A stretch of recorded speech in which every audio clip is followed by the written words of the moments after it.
ప్రియ దేవుని బిడ్డలారా, బైబిల్ చదవటం వినటం వల్ల మనలో విశ్వాసం పెరుగుతుంది. మన మార్గానికి త్రోవ చూపుతుంది. సమస్త జనులను శిష్యులనుగా చేయుడి మత్తయి 28:19 వచనంలో దేవుని వాక్యం తెలియచేస్తోంది. తెలుగు బైబిల్స్ను ఆర్ఆర్కే మూర్తి గారు రీసెర్చ్ చేసి విశ్లేషణ చేసిన బైబిల్లోని ప్రతి అధ్యాయాలను వచనాలను వరుస క్రమంలో అనగా ఆదికాండం నుండి ప్రకటనా గ్రంథం వరకు ఇవ్వబడుతుంది. ప్రతి ఒక్కరూ ఆధ్యాత్మికంగా విశ్వాసంలో బలపడి మీ జీవితంలో ఎదుర్కొంటున్న సమస్యల నుండి విడుదల పొందండి. ప్రతి ఒక్కరూ మీ దీవెన టీవీని సబ్స్క్రైబ్ చేసి ఈ వాక్యాన్ని లైక్ చేసి మీ మిత్రులకు బంధువులకు షేర్ చేయండి.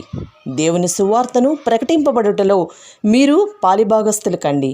సోదరీ సోదరులారా, ఈ రోజున మనం కీర్తనల గ్రంథం ప్రారంభించబోతున్నాము. కీర్తనలు అంటే స్తుతి గీతాలు అని అర్థం. వాయిద్యాలతో పాడదగిన స్తుతి పాటలు, దైవ సంకీర్తనలు. గ్రీకు భాషలో సాల్మోస్ అంటారు. ఆరాధనలో పాడదగిన కీర్తనలివి. దేవాలయంలో సమాజమంతా కలిసి గాన ప్రతిగానాలు చేసే పాటలు, కీర్తనలు, గీతాలు. మధుర గాయకుడైన దావీదు రాసిన కీర్తనలు 73 ఈ గ్రంథంలో ఉన్నాయి. 2వ కీర్తన అపొస్తలుల కార్యములు 4వ అధ్యాయం 25వ వచనంలో పేర్కొనబడింది. 95వ కీర్తన హెబ్రీ పత్రిక 4వ అధ్యాయం 7వ వచనంలో ఉదహరించబడింది. ఈ గ్రంథంలో మొత్తం 150 కీర్తనలున్నాయి.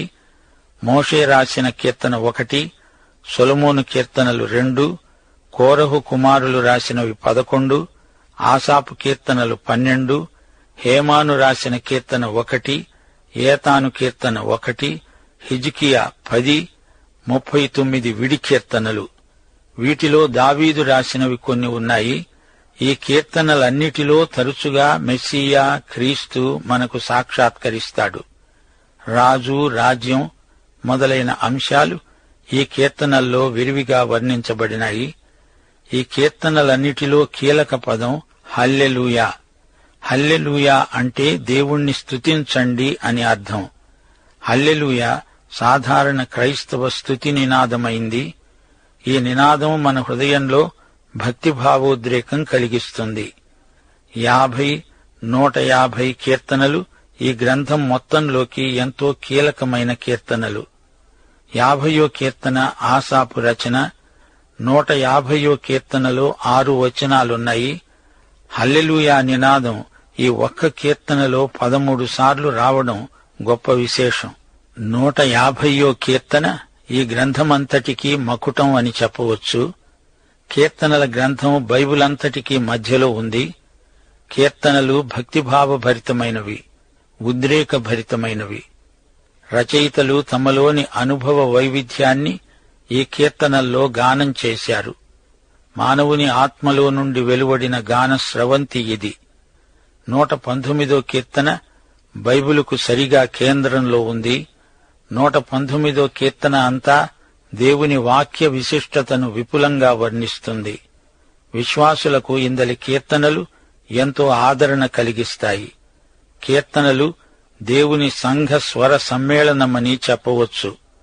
లేఖన సారాంశమంతా ఈ కీర్తనల్లో నిక్షిప్తమై ఉన్నది. భక్తులందరికీ ఈ గ్రంథం ఎంతో ఆదరణ గొలుపుతుంది.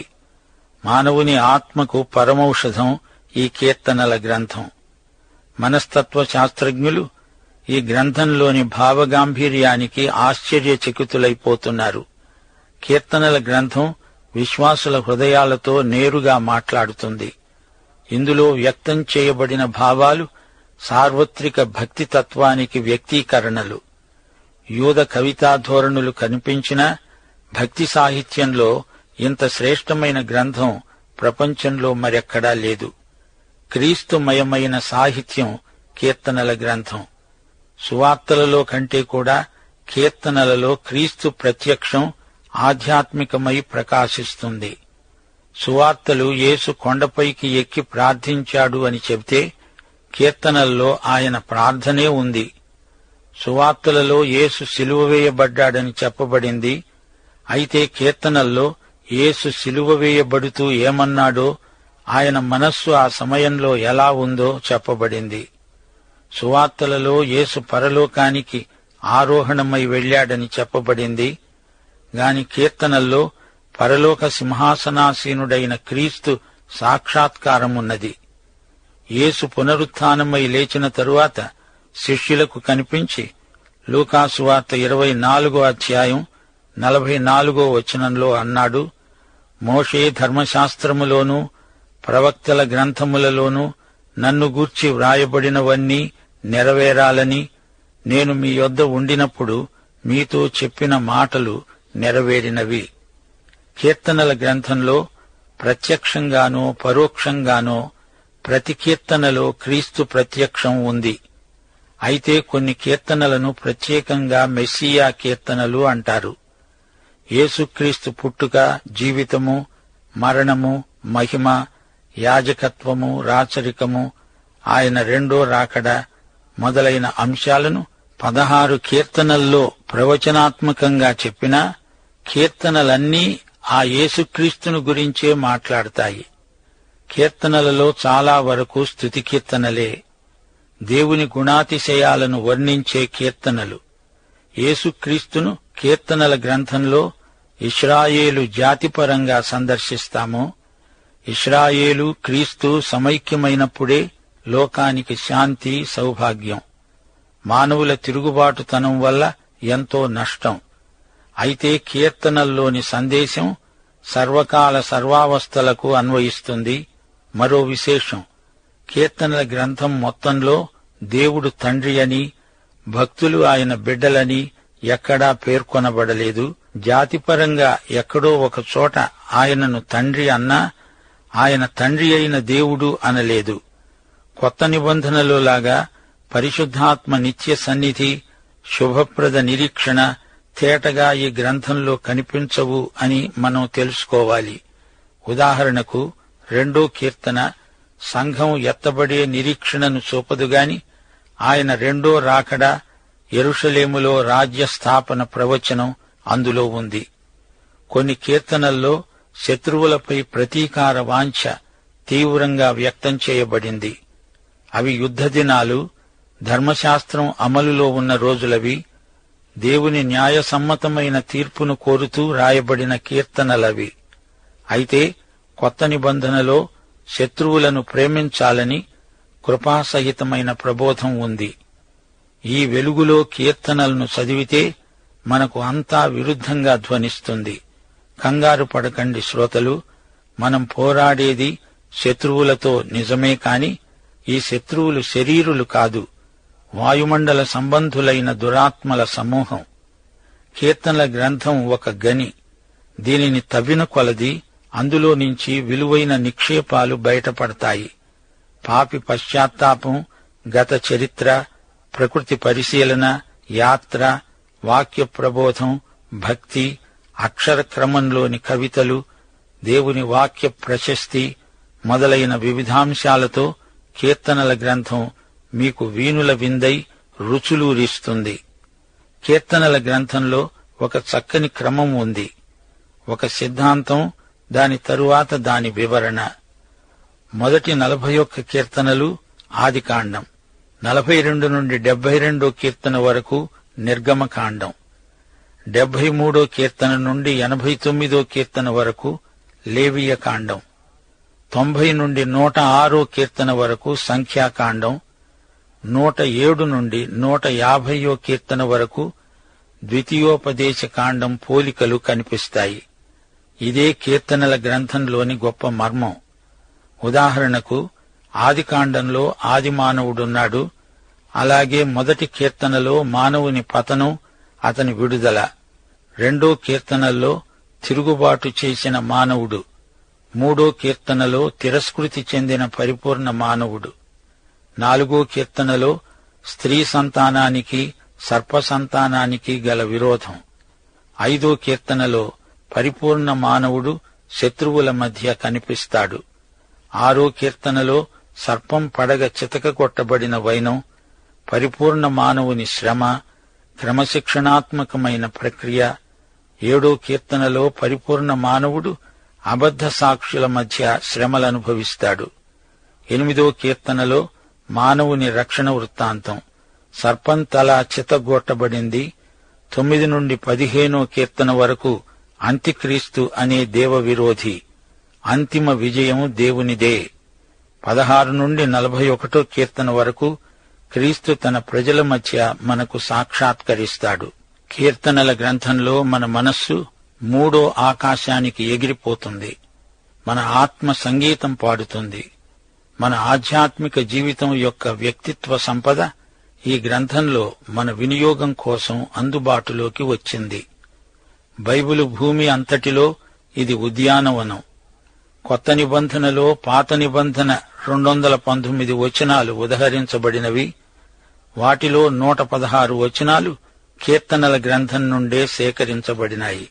మరో మాట, హీబ్రూ భాషలో ఇవన్నీ వాయిద్యాలపై పాడదగిన కీర్తనలే. అయితే అనువాదంలో అవి వచన రూపంలో ఉన్నాయి. అయినా కీర్తనల ధ్యానం మన హృదయాలలో ఆధ్యాత్మిక సంగీతమై మధురానుభూతి కలిగిస్తుందనటంలో ఏమాత్రమూ సందేహం లేదు. ప్రియ శ్రోతలు, వినండి. ఇది మొదటి కీర్తన. మీ బైబిళ్లు తెరిచిపెట్టి నాతో కలిసి ఈ ఆధ్యాత్మిక సత్యాలను ధ్యానించండి. దేవుడు వాక్య భోజనంతో మన ఆత్మలకు తృప్తి కలిగిస్తాడని నిరీక్షిస్తాము. ఈ కీర్తనలో 2 మనుషులు, 2 మార్గాలు, 2 గమ్యాలు, 2 ఈ రెండిటిలో నీవెటువైపున్నావు అనేది అసలు ప్రశ్న. ఈ కీర్తనలో ధన్యుడైన మానవుడు కనిపిస్తాడు. అతడు ఆనందమయుడు. మరొక మనిషి ఉన్నాడు. అతడు ధన్యుడు కాడు, అన్యుడు, భక్తిహీనుడు. ఆనందమయుడు ఎవరో కాదు, యేసుక్రీస్తే. యెషయా గ్రంథం 53వ అధ్యాయం 4వ వచనంలో యేసు వేదనామయుడు. అయితే ఆ వేదనలు మనవి. నిశ్చయముగా ఆయన మన రోగాలను భరించాడు, మన వ్యసనాలను వహించాడు. అయినను మొత్తబడిన వానిగా, దేవుని వలన బాధింపబడిన వానిగా, శ్రమనొందిన వానిగా మనమాయనను ఎంచాము. యేసు మన వేదనలు భరించి వేదనామయుడయ్యాడు. అయితే ఆయన మహానందమయుడు. ఆయన ఈ మొదటి కీర్తనలో మనకు సాక్షాత్కరిస్తున్నాడు. మొదటి కీర్తన 1వ వచనం నుండి వినండి. దుష్టుల ఆలోచన చొప్పున నడువక, పాపుల మార్గమున నిలువక, అపహాసకులు కూర్చుండే చోట కూర్చుండక, యెహోవా ధర్మశాస్త్రమందు ఆనందిస్తూ దివారాత్రులు దానిని ధ్యానించేవాడు ధన్యుడు. ఇంతకు ఈ ధన్యుడెవరు? ఇతని అభ్యాసమేమిటి? ఇతని శక్తి ఏపాటిది? ఇతనిలోని శాశ్వతమైన లక్షణాలేవి? ఈ విషయాలనే ఈ కీర్తన క్లుప్తంగా లోతుగా ధ్యానిస్తుంది. ఇతడు ఏమి చేయడో మొదట చెప్పబడింది. ఇతడు దుష్టుల ఆలోచన చొప్పున నడువడు, పాపుల మార్గంలో నిలువడు, అపహాసకులు కూర్చుండే చోట కూర్చుండడు. ఇలాంటివి చేసే వ్యక్తి ధన్యుడు కాడు. అతడు 3 విధాల చెడిపోతాడు. దుష్టులతో, పాపులతో, అపహాసకులతో సహవాసం చేస్తాడు. అతని వ్యాసంగాలు చెడ్డవి. దుష్టుల ఆలోచనలు మంచివి కావు. యేసు ప్రభువునే చూడండి. ఆయన ఎల్లప్పుడూ తన తండ్రిని సంప్రదించకుండా, తండ్రి ఆలోచన వినకుండా ఏ పని ఎన్నడూ చెయ్యలేదు. ఆయన చేసిన ప్రతి పని, ప్రతి తీర్మానము తండ్రి అయిన దేవుని ఆలోచనపై ఆధారపడింది. ఆయన తన స్వంత ఆలోచనలను తెచ్చి శిష్యులకు చెప్పి చేయించలేదు. గంటల తరబడి ఏకాంతంగా తన తండ్రితో గడిపి ఆయన చిత్తమేదో తెలుసుకొని ఆ ప్రకారమే తన శిష్యులను నడిపించాడు. మనం విశ్వాసాన్ని బట్టి నడుస్తాము. దుష్టులెవరు? వీరు నిర్దేవులు. దేవుడు లేనట్లే బ్రతుకుతారు. దేవునికి భయపడరు. వారికి దేవుడు లేడు. పొద్దున నిద్ర లేచింది మొదలుకొని వీరికి దేవుడు ఉన్నాడనే సంగతే పట్టదు. తమకు ఇష్టమొచ్చినట్లే బ్రతుకుతారు. ఇలాంటి వ్యక్తులు పాపులతో, తోటివారితో సహవాసం చేస్తారు. వారి మధ్యనే ఉంటారు, తింటారు. పాపం అంటే గురి తప్పటం. గురి తప్పిన జీవితాలు. సామెతలు 14వ అధ్యాయం 12వ వచనం ఇలాంటి వారిని గురించే అంటున్నది. ఒకని ఎదుట సరైనదిగా కనబడే మార్గము కలదు. అయితే తుదకు అది మరణానికి దారితీస్తుంది. మరో వచనం ఉంది, ఒకని నడతలన్నీ వాని దృష్టికి నిర్దోషముగా కనపడతాయి, యెహోవా ఆత్మలను పరిశోధిస్తాడు. యెషయా గ్రంథం 55 అధ్యాయం 7 వచనం, భక్తిహీనులు తమ మార్గాన్ని విడవాలి, దుష్టులు తమ తలంపులను మానాలి. వారు యెహోవా వైపు తిరిగిన ఎడల ఆయన వారి యందు జాలి పడతాడు. ఇక అపహాసకుల సంగతి చూడండి. అపహాసకులు అంటే నాస్తికులు. నాస్తికుడు దేవుడు లేడు అనడమే కాదు, దేవుణ్ణి వ్యతిరేకిస్తాడు, ప్రతిఘటిస్తాడు, ద్వేషిస్తాడు. వీరికి దేవుని వాక్యమంటే అసలు ఇష్టముండదు. ఇటివారి పట్ల దేవుని వైఖరి ఏదో సామెతలు 3వ అధ్యాయం 34వ వచనంలో వ్యక్తం చేయబడింది. అపహాసకులను ఆయన అపహసిస్తాడు, దీనుని ఎడల ఆయన దయ చూపుతాడు. ఇప్పుడు 1 కీర్తన 2వ వచనంలో ధన్యుడు ఏమి చేస్తాడో చెప్పబడింది. యెహోవా ధర్మశాస్త్రమందు ఆనందిస్తాడు, దివారాత్రములు దానిని ధ్యానిస్తాడు. ప్రియ శ్రోతలారా, ఆలోచించండి. దయ్యం ఒక ఇంటిని వదిలిపోయింది, అయినా అది దాని ఇల్లే. దాన్ని బాగా అలికి శుభ్రం చేసి ఉంచగా మరి 7 దయ్యాలను వెంటబెట్టుకుని వచ్చి దయ్యం అందులో తిరిగి ప్రవేశించింది. మొదటి స్థితి కంటే ఈ కడపటి స్థితి మరీ ఘోరమని ప్రభువు చెప్పాడు. అయితే ఈ కీర్తనలోని ధన్యుడు దివారాత్రములు దేవుని వాక్యమందు ఆనందిస్తాడు. దేవుని వాక్యం మనలో సమృద్ధిగా నివసించే వరకు మనం వాక్యంతో నింపబడుతూనే ఉండాలి. 1 యోహాను 5వ అధ్యాయం 3వ వచనం, మనము ఆయన ఆజ్ఞలను గైకొనడమే ఆయనను ప్రేమించడం. ఆయన ఆజ్ఞలు భారమైనవి కావు. మనము కృపచేత రక్షించబడ్డామని చెప్పి ఆజ్ఞలను మీరజాలము. రక్షించబడిన వారికి ఆజ్ఞలు భారమైనవి కావు. కృపచేత మనం ధర్మశాస్త్రాన్ని మించి జీవించగలం. కృప మనలో ఆత్మ ఫలాలు పండిస్తుంది. కృప మనలను క్రమశిక్షణలో ఉంచి పెంచుతుంది, నడిపిస్తుంది. దివారాత్రములు మనం దేవుని వాక్యాన్ని నెమరు వేయాలి, అనగా ధ్యానించాలి. మన జీవితాలను దేవుని వాక్యం యేసు పోలికకు మారుస్తుంది. మనలను లోపలి నుండి మారుస్తుంది. దేవుని వాక్య ధ్యానమే మన ఆత్మలకు ఆరోగ్యవంతమైన ఎదుగుదల. ఈ కీర్తనలోని ధన్యుడికి గొప్ప శక్తి ప్రాప్తిస్తుంది. అతడు నీటి కాలువల ఓరను నాటబడినదై ఆకు వాడక తన కాలమందు ఫలమిచ్చే చెట్టు వలె ఉంటాడు. అతడు చేసేదంతా సఫలమవుతుంది. తిరిగి జన్మించిన ప్రతి విశ్వాసి నాటబడిన చెట్టు. నీటి కాలువలు అనగా దేవుని వాక్యమే. కీర్తన 104 వచనం 16. యెహోవా వృక్షములు తృప్తి పొందుతున్నాయి. ఆయన నాటిన లెబానోను దేవదారు వృక్షాలు తృప్తి చెందుతున్నాయి. చెట్టు ఆకులు వాడవు, అనగా సాక్ష్యం చెడిపోదు. సోదరీ సోదరులారా, ఫలాలు వాటి కాలంలో ఫలిస్తాయి, గాని ఆకు మాత్రం వాడిపోకూడదు. జాగ్రత్త. దుష్టులు అలాగున ఉండరు, గాలి చెదరగొట్టే పొట్టువలె ఉంటారు. కాబట్టి న్యాయ విమర్శలో దుష్టులు, నీతిమంతుల సభలో పాపులు నిలువరు. నీతిమంతుల మార్గము యెహోవాకు తెలుసు, దుష్టుల మార్గము నాశనానికి నడుపుతుంది. దుష్టుల అంతము నాశనమే. యోహాను సువార్త 10వ అధ్యాయం 10వ వచనంతో ఈ పాఠం ముగిస్తాము.